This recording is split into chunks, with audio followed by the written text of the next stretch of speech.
Donc, voilà, on vient vous présenter notre retour d'expérience d'un groupe collaboratif qu'on a mis en place au sein d'un centre de lutte contre le cancer, qui est le centre Jeanne Marquis, donc qui est le centre de lutte contre le cancer de Rennes, qui se trouve à peu près à 500 mètres. Alors moi, je suis Julie Le Seur, je suis radiothérapeute au centre de lutte contre le cancer de Rennes. Agnès m'avait mis au défi de me présenter en une phrase, donc j'ai choisi un proverbe grec antique qui dit si tu es malade, ne va pas voir le médecin, mais va voir celui qui a été malade. Voilà, ce qui explique sans doute ma présence parmi vous. Bonjour, je suis Alice Roy, patiente partenaire ou patiente engagée dans le partenariat en santé et engagée auprès du centre Jeanne Marquis, aujourd'hui bénévolement, au sein du groupe de collaboration patients partenaires.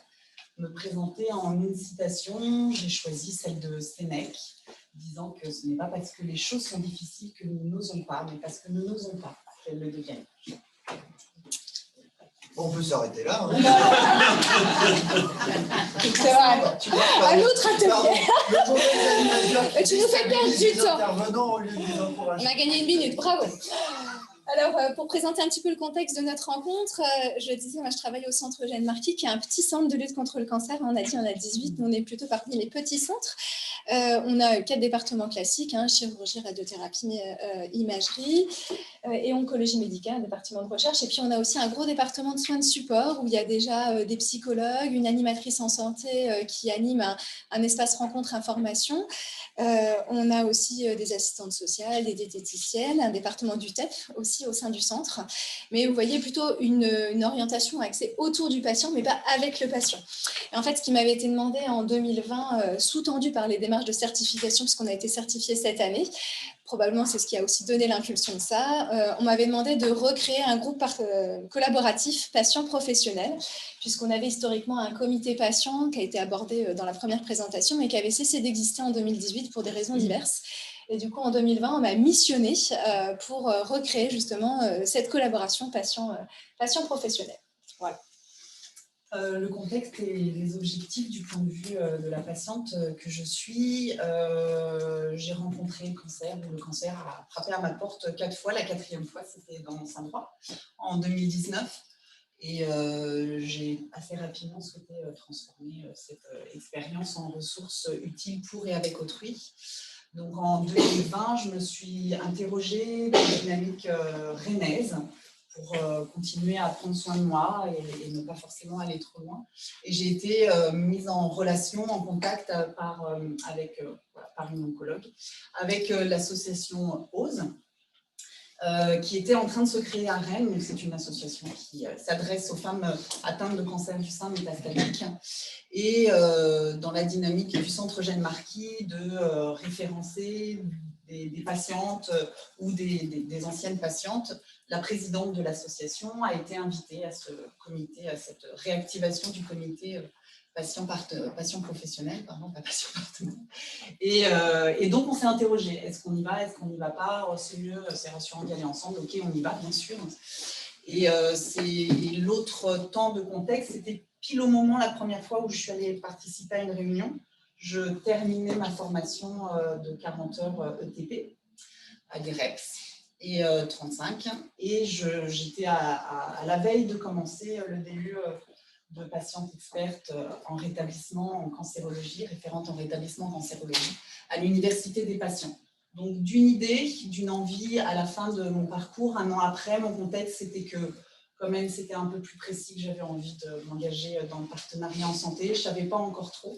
Et pouvoir retourner, ou en tout cas participer aussi à cette dynamique-là dans le centre où j'ai été soignée, continuer à avoir du sens. Donc voilà, j'avançais. Alors en pratique, nous, comment on s'y était pris au centre pour essayer de développer ce groupe collaboratif? Au départ, on a réfléchi dans notre coin, c'est-à-dire avec les oncologues, avec la direction, avec notre animatrice en santé et notre ingénieur qualité qui était très partie prenante dans ce projet, nous dit « Ah ouais, mais moi j'ai du lien, je connais quelqu'un au CAPS, qui est donc le cellule des améliorations pratiques professionnelles en santé, en Bretagne, et elle nous dit « Peut-être vous pourriez les rencontrer ».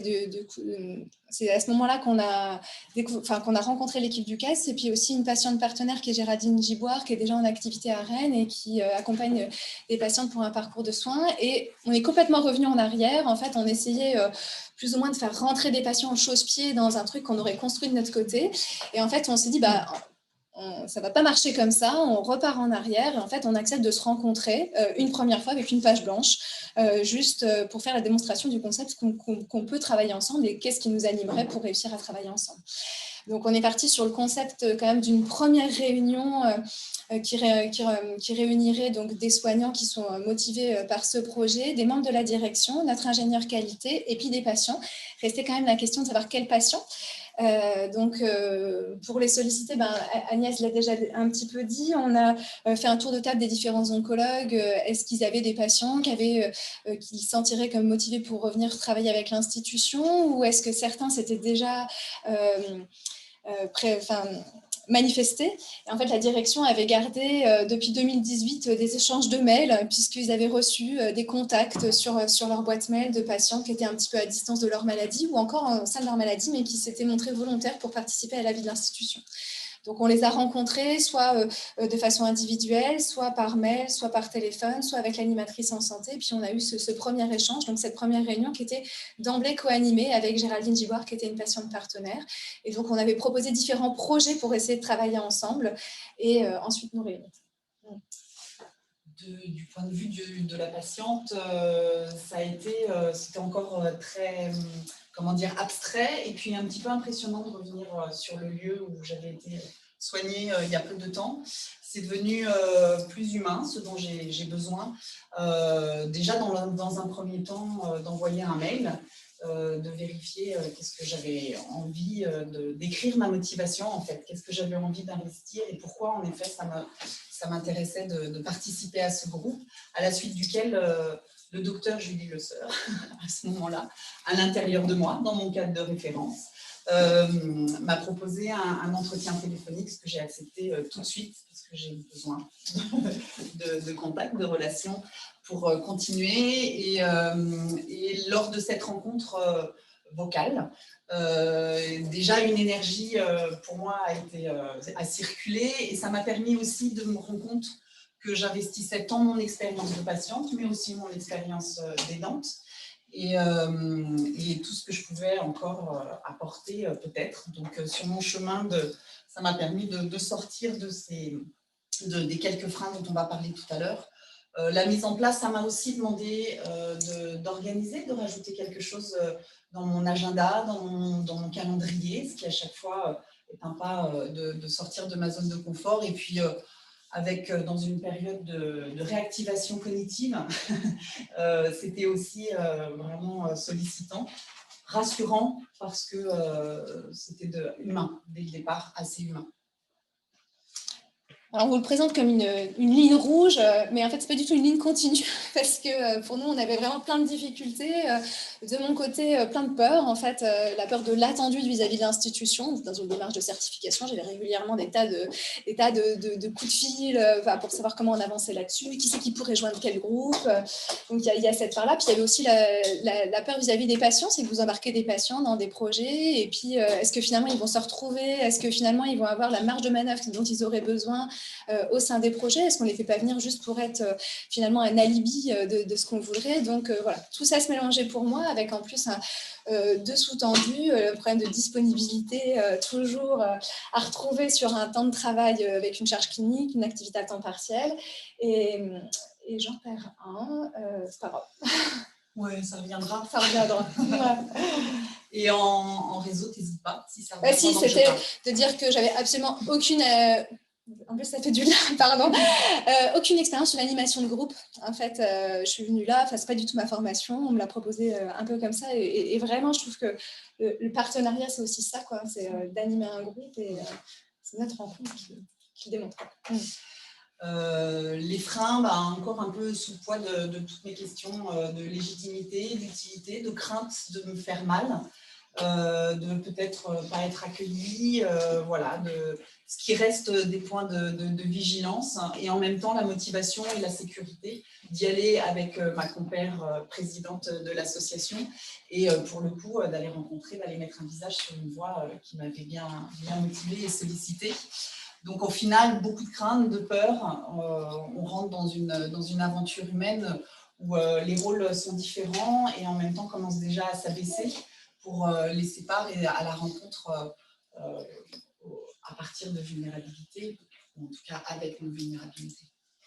Et donc pour conclure... Ouh, vous êtes bon. Ah, je voyais l'appel du pied. Donc pour conclure, c'est juste que en identifiant ces freins, on trouve aussi les leviers. Ce qu'on a vraiment retenu, c'est quand même un soutien fort de l'institution d'emblée, hein, une présence à chaque réunion donc plénière de ce groupe, de membres de la direction, de plusieurs soignants, des représentants des usagers aussi qui sont très porteurs de ce projet et bienveillants vis-à-vis de ce projet.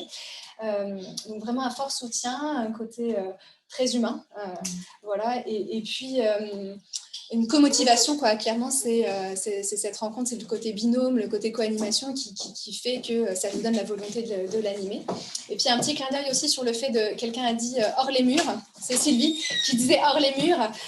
En fait nous c'est vraiment aussi un point très fort dans notre rencontre, hein, c'est qu'en fait au départ Agnès, à la fin de la première réunion, je lui dis bah, tu voudrais pas co-animer avec moi la prochaine réunion? Elle me dit non. Ok, mais je reviens à la charge. Et en fait, on avait identifié, il y avait une des patientes qui avait dit qu'on commence par un tour de table pour se présenter. La question que j'avais posée, c'est qu'est-ce qui vous anime pour être là aujourd'hui? Et il y a une des patientes qui avait dit, moi, quand mon oncologue m'a dit, est-ce que vous voudriez revenir au centre pour essayer de travailler ensemble? Elle a dit, moi, revenir au centre en dehors de mes consultations, clairement, non. J'ai pas besoin de ça. Je trouve que déjà, quand j'y viens, et du coup, moi, je l'avais vraiment entendu comme est-ce qu'on ne pourrait pas faire ça dehors? Et ça a été vraiment l'appel du pied, ce qui a un petit peu convaincu à ça. Si donc, juste, on vous applaudit quand même. Ouais. Alors, vous êtes quand même sacrément lâché sur la ligne rouge sur la dernière. Là, parce que c'est en dynamique. C'est ça. Mais c'est ça. C'est pas une ligne droite, quoi.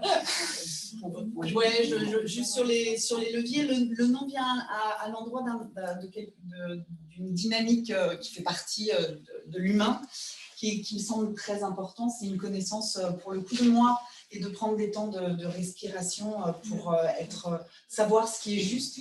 Et dans la coordination et l'entièreté que je partage avec Julie maintenant, puisque le docteur est devenu Julie, est aussi cette entièreté-là, et la commotivation va à cet endroit-là. Et en même temps, pour le coup, c'était un nom, et en même temps, j'ai entendu ça là-dessus. Moi, je veux bien aller faire des ponts avec des lieux extérieurs. À Rennes, la culture a été très ressourçante, et hop, j'ai pris mon téléphone un vendredi après-midi, et on a rencontré... via l'école des Beaux-Arts, dont la directrice est une de mes connaissances, qui me dit, mais moi, sans souci, avec grand plaisir. D'ailleurs, c'est une idée quand même. N'hésitez pas, ou tentez la chose, de faire le lien, merci le Covid, entre des lieux culturels, extérieurs. Il me semble, en tout cas à Rennes, mais il me semble qu'il y a une volonté. Tout le monde m'a répondu positivement. Et particulièrement l'école des Beaux-Arts qui me disait quand tu veux, mais il y a un endroit à Rennes qui existe, qui rentre dans la dynamique tiers-lieu, même si il ne s'identifie pas comme un tiers-lieu, c'est l'hôtel Pasteur. Donc c'est une ancienne université dentaire qui appartient à la ville et qui est gérée par une association dans l'état d'esprit de co-construction,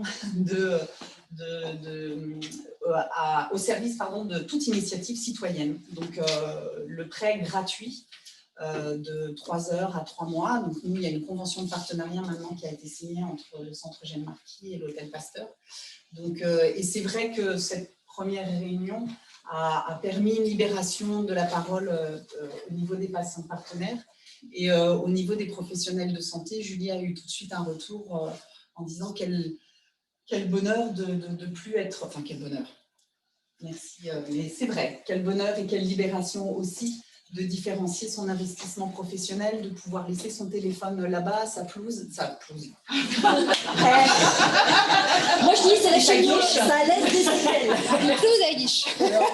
Juste avant les questions de la salle, parce que je vois que l'inénarrable Maggie va réagir, je crois que le chat s'allume. Oui, il y a un salve d'applaudissements. Alors, je vais vous Oh là là.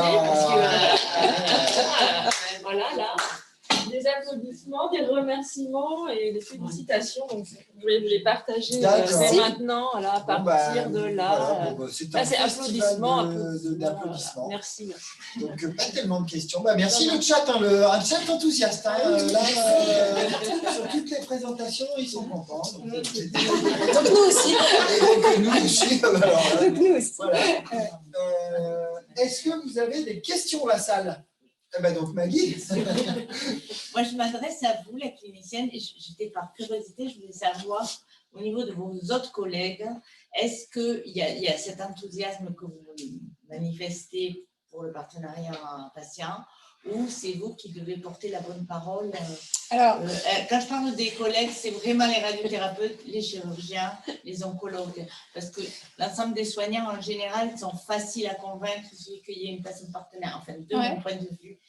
Les médecins, c'est un peu plus difficile, enfin, du moins chez moi. Alors, nous, on a la chance, je ne l'ai pas détaillé, mais on est un petit centre. On est 158 professionnels de santé, y compris médecins. Donc, c'est pas très grand. Donc, c'est vrai que c'est plus facile. Je pense que clairement, c'est pas à moi de le dire, mais j'ai été un petit peu nommée parce que je suis une personnalité transversale. J'ai été formée au centre, je connais tout le monde depuis très longtemps.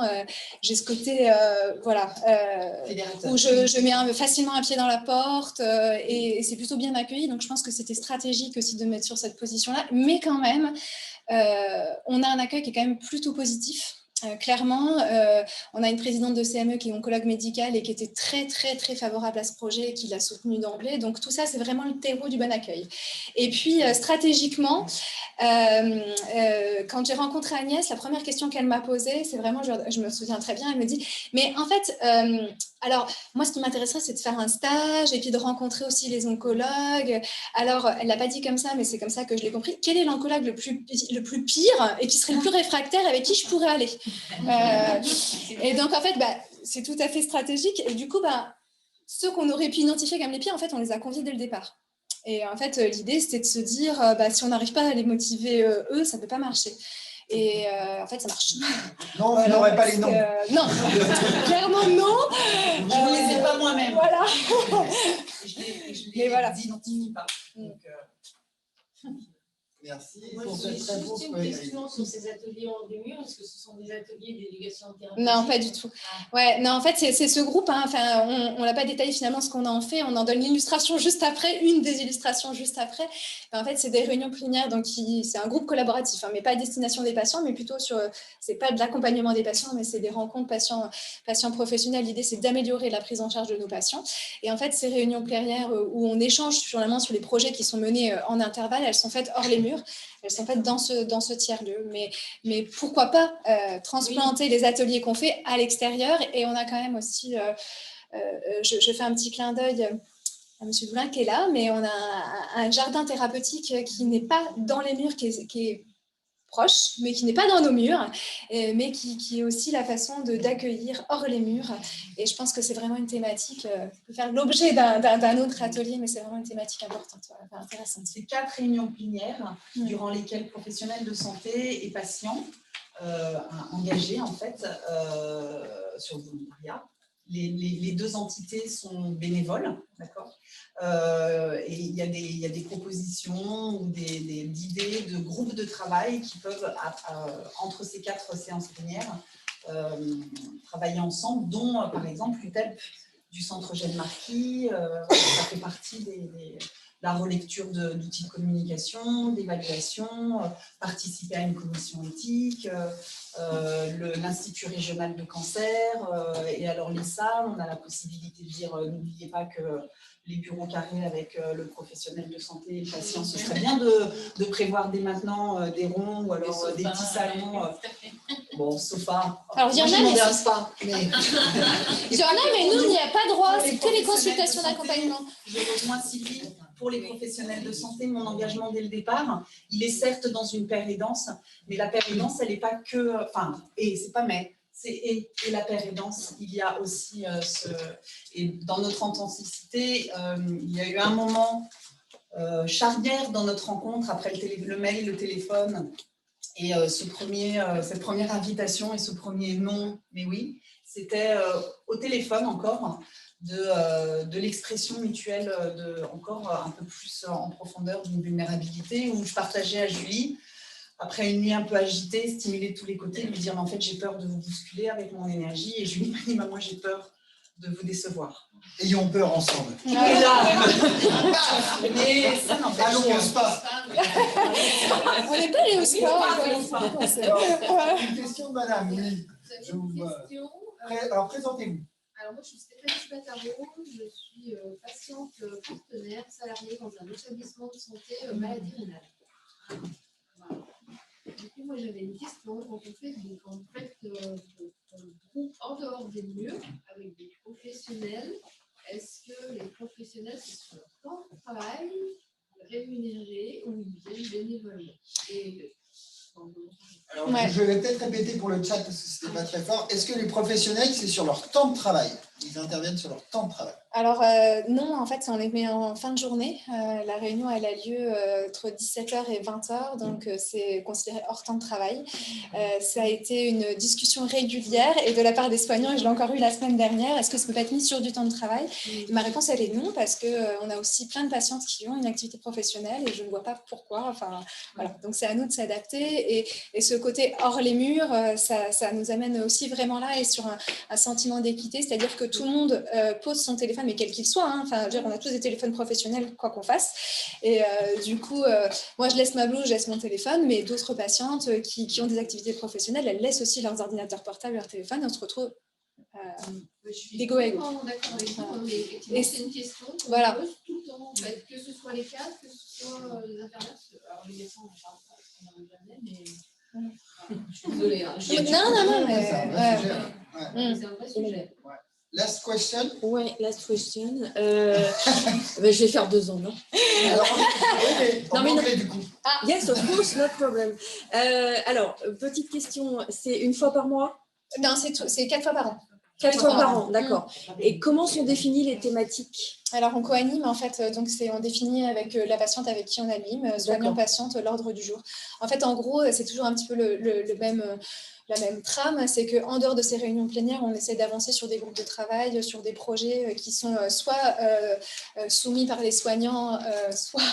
On en a un qu'on va vous présenter juste derrière par les patients, enfin qui est né de cette relation-là. Et du coup, l'idée, c'est de faire vivre ça. Et puis après, d'essayer justement de cette réunion où on est plus en commun, de trouver d'autres projets qui pourraient nous aider à travailler ensemble. Voilà. Merci. Vous êtes tellement bon que vous restez pour la présentation. C'est ça. Mais ça nous permet d'illustrer ça, en fait. Alors, il manque à cette présentation... un élément. Notre troisième jambe.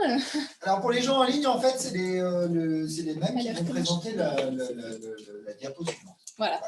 Sauf que vous allez nous raconter autre chose, j'imagine. Alors normalement, on est accompagné de Nolwenn Tournière qui anime sur une autre session, donc il ne peut pas être avec nous aujourd'hui. Donc Nolwenn est patient partenaire, chargé de mission par l'ARS pour développer le partenariat en santé en Bretagne. Et nous l'avons rencontrée justement dans le cadre de la création de ce groupe. Et Nolwenn, elle a pu participer aux premières réunions. Et en fait, c'est un petit peu la genèse de ce projet. Donc là, ce qu'on va vous raconter, c'est un peu une sous-illustration de... C'est un groupe de travail. Ouais, c'est un des exemples. Le devenir d'un groupe de travail, du groupe de collaboration qu'on vient de vous présenter. Et du coup, l'idée, c'était de comment intégrer une patiente partenaire dans le parcours de soins, dans une équipe de soins qui est toujours au Centre de lutte contre le cancer de Rennes.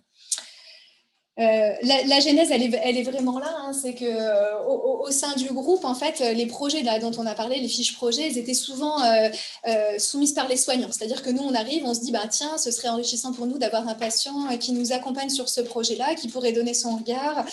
Et puis le retour des patients, c'était ouais, super vos projets, mais moi j'en ai un autre qui m'intéresse. Et en fait, toujours je reviens à ces tours de table. Si tu veux. Le tour de table a fait émerger en fait le témoignage pour les patientes que c'était important pour elles d'avoir rencontré dans leur environnement personnel et que ça manquait dans le parcours de soins une paire ou un père d'ailleurs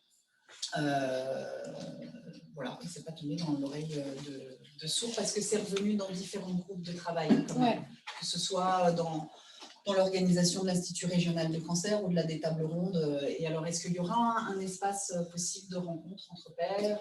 Et alors, est-ce qu'il y aura, voilà, ou que ce soit à l'UTEP, d'accord, vous avez besoin de présence de patients partenaires et sur le parcours de soins et dans la salle d'attente et en chimio et en radio, et voilà. Est-ce que c'est possible aussi? Donc, c'était assez présent dans différents endroits pour être entendu et exprimé, présent, exprimé. Donc vous l'aviez dit, nous l'avons entendu, et le trait d'union, c'est Nolwenn, en fait, qui vient un peu en soutien méthodologique et qui nous propose, dans le cadre d'un master, puisqu'elle était étudiante en master 2 en qualité des soins, de nous accompagner avec son support méthodologique dans la mise en place de ce projet qu'on vient vous présenter comme une expérimentation, en fait. Donc pour ça, elle nous a proposé d'abord la création d'un groupe projet. Donc c'est une première rencontre avec juste Agnès, une autre patiente partenaire, et puis Nolwenn et moi. Donc c'est une première réunion où finalement, à bâton rompu, on peut discuter et de se réunir sur qu'est-ce qui nous anime pour aller plus loin dans ce projet, quels sont nos freins dans la mise en place de ce projet. Donc, toi, oui, c'était... moi, j'étais aussi un peu dans la même dynamique que la proposition de la coordination. J'étais vraiment là pour observer et savoir ce que j'allais pouvoir y donner. Au départ, pas super motivée par le fait de réfléchir à comment. En fait, je passe par une expérience et après, je formalise. Donc, réfléchir à comment, il y a quelque chose qui me motive moins. Donc, c'était et on était deux aussi, encore, à y aller. Alors, il y avait déjà une connaissance de Julie et une relation amorcée. Nolwenn, vraiment du CAPS, à participer, à faciliter cette rencontre tout en gardant le fil et alors, on vous écoute. Et vous, c'est quoi la patiente partenaire sur le parcours de soins? Voilà, quitte à aller, particulièrement moi, aller me chercher dans une zone de confort. Tu es là et tu as quoi à dire, quoi. Ah ouais, alors, ok, d'accord, donc c'est maintenant. Donc, on commence à réfléchir. Donc, vraiment une dynamique, et puis c'était une rencontre. Ouais, puis la question c'était qu'est-ce que vous avez envie de faire, où vous vous sentez, où est-ce que vous vous sentez pas. À l'extérieur du centre, avec café, thé, ce que disait Nolwenn, parce que c'est conscient quand même, toujours faciliter, prendre soin les uns des autres, et pas faciliter, prendre soin de la relation. Donc, en parallèle de cette première réunion qui avait lieu donc juste avec les patientes et puis nous deux, on est aussi avec Nolwenn, on a été faire le pendant du côté des soignants, c'est-à-dire qu'on a été rencontrer les soignants tout d'abord sans la patiente. Notre volonté, c'était vraiment justement d'aller identifier, de permettre un temps où chacun puisse exprimer ses peurs, ses craintes et que nous, on puisse aller détricoter derrière. Donc là, c'est toujours pareil, on va chercher le pire oncologue, le frein, voilà, on les convie pour entendre justement ce qui pourrait être un frein ensuite à la mise en place de ce projet, puisque d'emblée, ce qu'on voulait, c'était proposer une expérimentation, mais de le réfléchir pour qu'il puisse être pérennisé derrière. On veut vraiment le professionnaliser derrière, donc ce n'était pas juste limité à un stage, donc c'était vraiment important pour nous d'aller aussi plus loin, identifier les freins au développement pérenne de ce projet derrière. Donc, en fait, on a rencontré juste avec Nolwenn, donc les soignants, la direction. Et en fait, peu de freins, mais beaucoup de bienveillance, voire trop. Alors, mais pourquoi vous faites revenir un patient au centre? Mais vous n'avez pas peur de la déstabiliser, de les déstabiliser? Comment on va pouvoir les accompagner? Voilà. Et en fait, nous, on s'était attendu à mais il faudrait qu'elle soit formée, mais quelle patiente? Il faut qu'elle soit à distance. Mais comment on gère le secret professionnel? Et en fait, on n'avait aucune de ces questions-là. Ce qui ressortait vraiment de la réunion, c'était il faut que vous l'accompagniez d'un point de vue psychologique. En gros. Et du coup, fort de ça, on se réunit en Suisse tous ensemble. La troisième réunion, c'était donc accompagné à cette fois, c'est la réunion qui nous réunit tous, hein, les soignants et puis la patiente. On était venus avec la fiche mission, donc on s'est beaucoup inspiré de... l'idée, c'était de réunir tout le monde autour de, en pratique, qu'est-ce qu'on peut y faire. Et du coup, ce qui a été décidé, c'était de valider ensemble la fiche mission de notre patient partenaire. Et on s'est appuyé sur la fiche mission qui existe déjà de la Nouvelle-Aquitaine, hein, qu'on a un peu remis à notre sauce, avec aussi ce que tu avais envie de faire ou pas.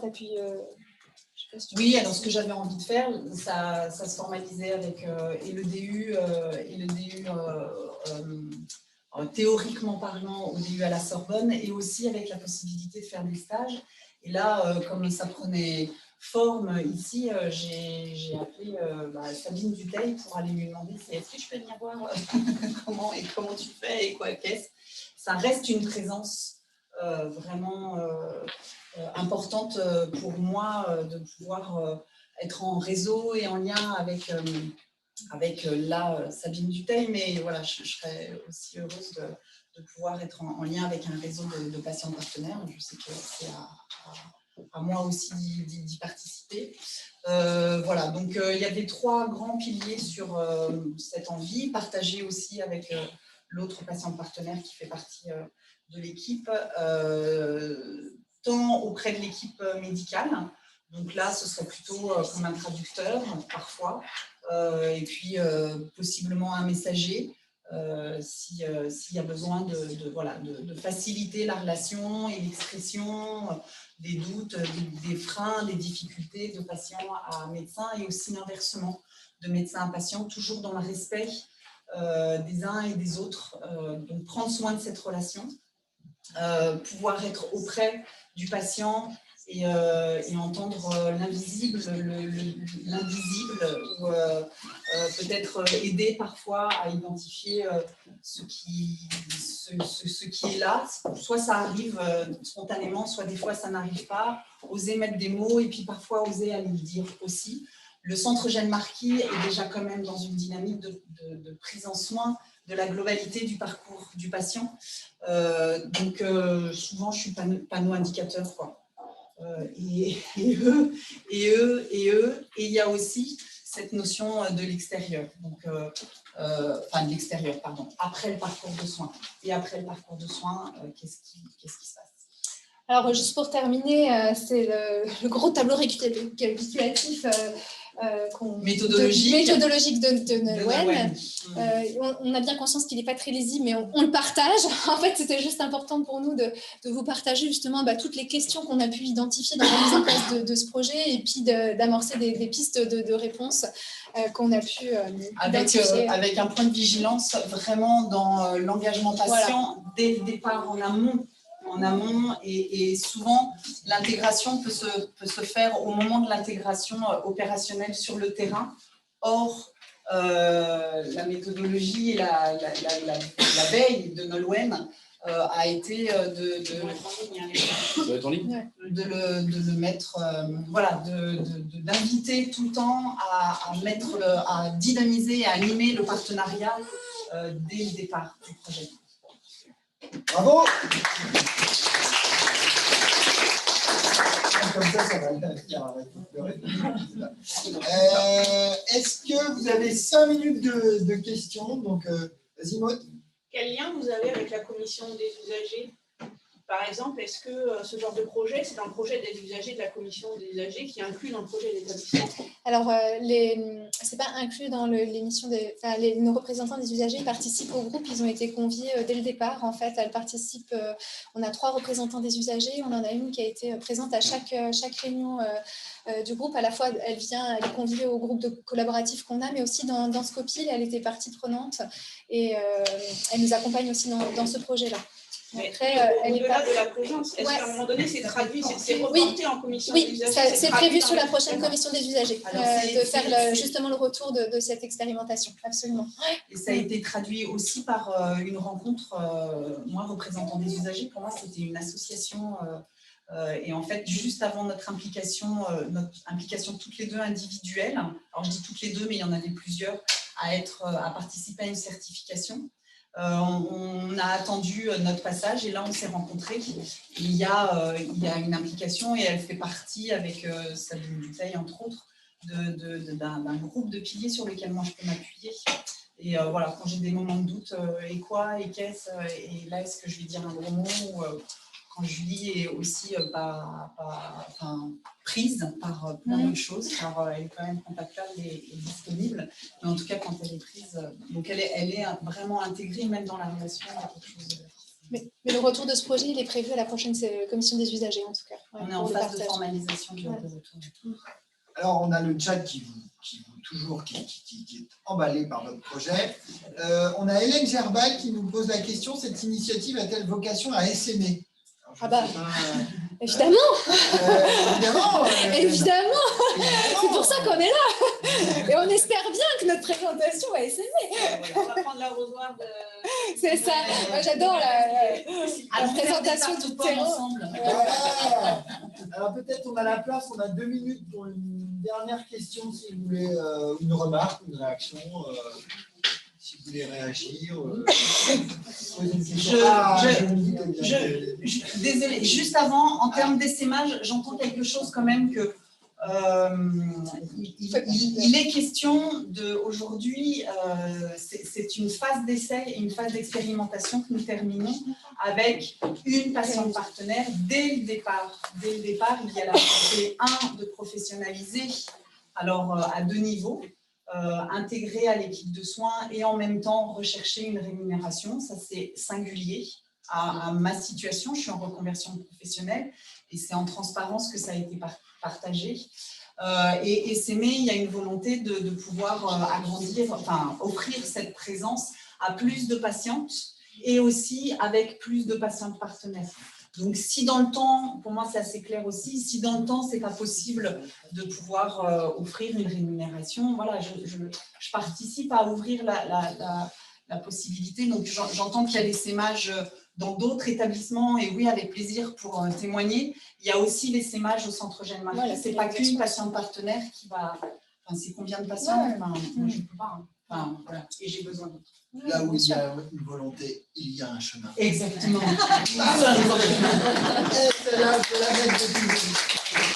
Last one, l'intérêt est excellent, c'est la dernière, c'est celle dont on va se souvenir. La question, c'était comment intégrer une personne partenaire dans une équipe de soins. Et là, on est resté très sur le niveau organisationnel de ce que vous avez présenté, mais comment vous êtes dans l'équipe de soins?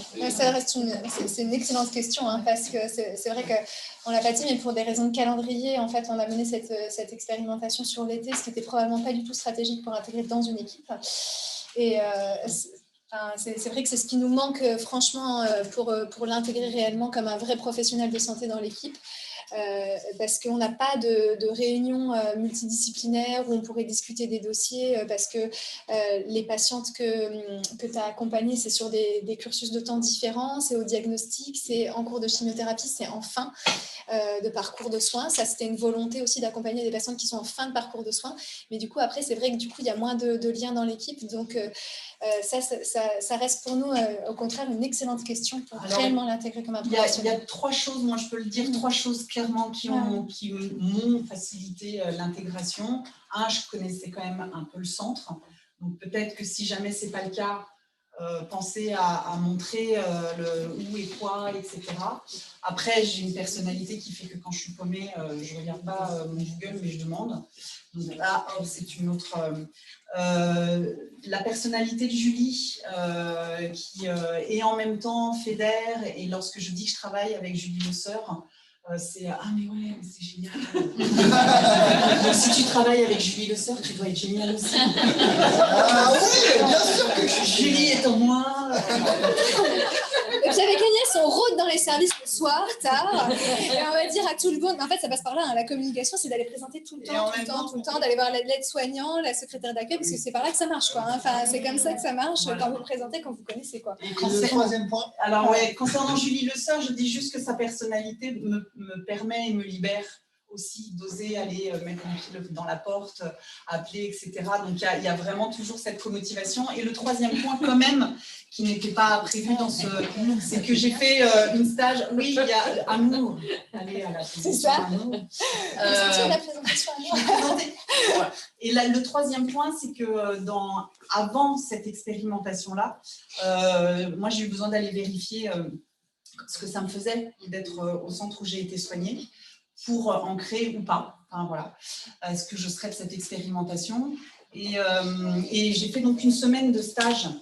Et on m'a préparé une semaine de stage à temps plein, donc autre sollicitation cognitive, etc., où je suis allée dans tous les services. Donc, il y avait eu un travail énorme, vraiment énorme, de est-ce que vous pouvez l'accueillir. Alors, ce qui fait que quand j'arrive, ah ouais, vous faites quoi déjà? Ça, c'est pas grave, ça fait pas faire, ça fait pas, enfin, c'est pas grave. Ça fait pas faire l'économie de oui, je suis en stage, je suis patiente partenaire. Puis au fur et à mesure de la semaine, il y a quelque chose voilà, qui se met en route aussi à l'intérieur de moi, qui se communique plus facilement. Et la présence de Nolwenn aussi là-dessus, qui, moi personnellement, dans l'échange avec Nolwenn, très rapidement, elle m'a dit Agnès, tu as une énergie dans laquelle je reconnais la mienne, fais gaffe aussi. Voilà, on a parlé ensemble de comment prendre soin de cette relation, comment participer à faire circuler quelque chose sans forcément brusquer. Enfin bon, voilà. Donc il y a même 4 points. Génial.